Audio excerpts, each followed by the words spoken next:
এক নজরে দেখে নেব আজকে সারাদিনের শিরোনাম। মুখ্যমন্ত্রিত্ব থেকে ইস্তফা দিলেন এন বীরেন সিং। মণিপুরে জাতিগত হিংসা প্রতিরোধে কাজে আসলো না কোনো দাওয়াই। এন বীরেন সিং এর ইস্তফার মধ্য দিয়ে মণিপুরে শান্তি ফেরাতে ব্যর্থতার দায় স্বীকার করে নিল কেন্দ্রের মোদী সরকার।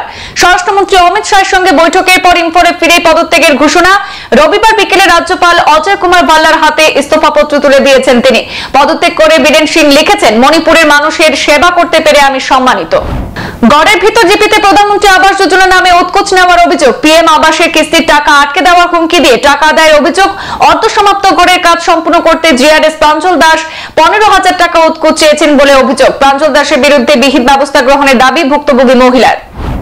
মেঘালয় জাতীয় সড়কে স্লথ গতির কাজে ফের প্রভাব পড়ল গোমরা কালাইনে। রবিবার ছুটির দিনেও দিনভর যানজটে আটকে গন্তব্যে পৌঁছাতে সমস্যায় পড়ে নাজেহাল অবস্থা সাধারণ জনতার। ভোগান্তিতে পড়ে নাভিশ্বাস উঠছে সাধারণ জনতার। দিনের বেলা রাস্তার কাজের নির্মাণ কাজ বন্ধ রাখার দাবি উঠেছে। কৃত্রিম যানজট সংকটের প্রতিকার চেয়ে তীব্র বিক্ষোভ প্রতিবাদ পশ্চিম কাটিগড়ায়। কাছাড় জেলা প্রশাসনের হস্তক্ষেপ দাবি করেছেন ভুক্তভোগী জনগণ। 2.5 কোটি টাকার ইয়াবা ট্যাবলেট উদ্ধার করলো বাগবাসা থানার পুলিশ। 8 নম্বর আসামাগরতলা জাতীয় সড়কের বাগবাসা নাকা পয়েন্টের একটি ম্যাক্স গাড়িতে তল্লাশি চালিয়ে গাড়িতে থাকা একটি গ্যালনের ভেতর থেকে 50,000 ইয়াবা ট্যাবলেট উদ্ধার করা হয়েছে। এই কাণ্ডে এক পাচারকারীকে হেফাজতে নিয়ে তদন্ত শুরু করেছে পুলিশ। ধৃতকে সোমবার ধর্মনগর জেলা দায়রা আদালতে সোপর্দ করা হবে বলে জানিয়েছে পুলিশ। দিল্লিতে বিজেপির বিসর্জয়ে লোয়ারপো মন্ডলে বিজয়ের উল্লাস। বাজি পটকা ফাটিয়ে একে অপরকে মিষ্টিমুখ করিয়ে বিজয় উদযাপন করলেন লোয়ারপো মন্ডল বিজেপির কর্মীরা। লোয়ারপো মন্ডলের এই বিজয় উল্লাসে বিজেপির বিভিন্ন স্তরে কর্মকর্তারা উপস্থিত ছিলেন। লোয়ারপো মন্ডল সভানেত্রী শম্পা চৌধুরী নিজে সকলকে মিষ্টিমুখ করান এবং কর্মীদের উৎসাহিত করেন। ফের বন দপ্তরের গোপন অভিযানে উদ্ধার লক্ষাধিক টাকা সেগুনের চৌটিম্বার। বন দপ্তরের অভিযান টের পেয়ে পালাতে গিয়ে দুর্ঘটনাগ্রস্ত কাঠ বোঝাই গাড়ি। অভিযানে কাঠ উদ্ধার হলেও কাঠ মাফিয়াকে পাকড়াও করতে ব্যর্থ হয়েছে বন বিভাগের কর্মীরা। ঘটনা উত্তর ত্রিপুরা জেলার কদমতলা ফরেস্ট বিটের 40 ড্রোন এলাকায়। আত্মীয় বাড়িতে বেড়াতে যাওয়ার পথে শোকাবহ পথ দুর্ঘটনায় মৃত্যু হল এক বৃদ্ধের। 4 চাকার মালবাহী মিনি লরির সাথে ব্যাটারি চালিত অটোরিকশার মুখোমুখি সংঘর্ষে দুমড়ে মুচড়ে যায় অটোরিকশাটি।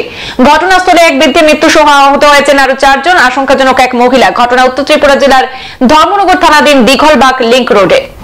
দারুল উলুম বাসকান্দিতে নজর কাড়া আয়োজনে খতমে বুখারি, বার্ষিক জলসা ও দস্তারবন্দি সম্পন্ন। হাজারো ধর্মপ্রাণ মুসলমানের উপস্থিতিতে এবং বিশিষ্ট উলামায়ে কেরামের আগমনে অনুষ্ঠানটি একটি বর্ণাঢ্য সমারোহে পরিণত হয়।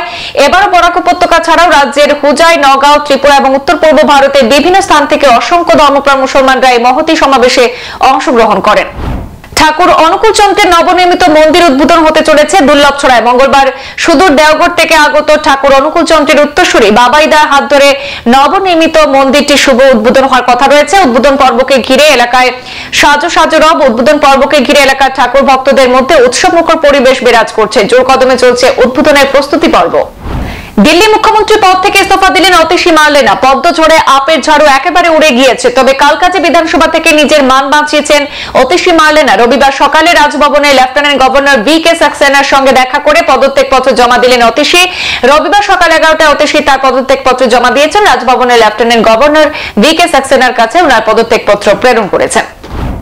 দিল্লি দখলের উদযাপন হবে ঘটা করে। তাই প্রধানমন্ত্রী নরেন্দ্র মোদী আমেরিকা থেকে ফেরার পর হতে পারে দিল্লি মুখ্যমন্ত্রীর শপথ অনুষ্ঠান। সূত্রের দাবি, আগামী 15 ফেব্রুয়ারির আগে তাই দিল্লিতে সম্ভবত শপথ নিচ্ছেন না নতুন মুখ্যমন্ত্রী।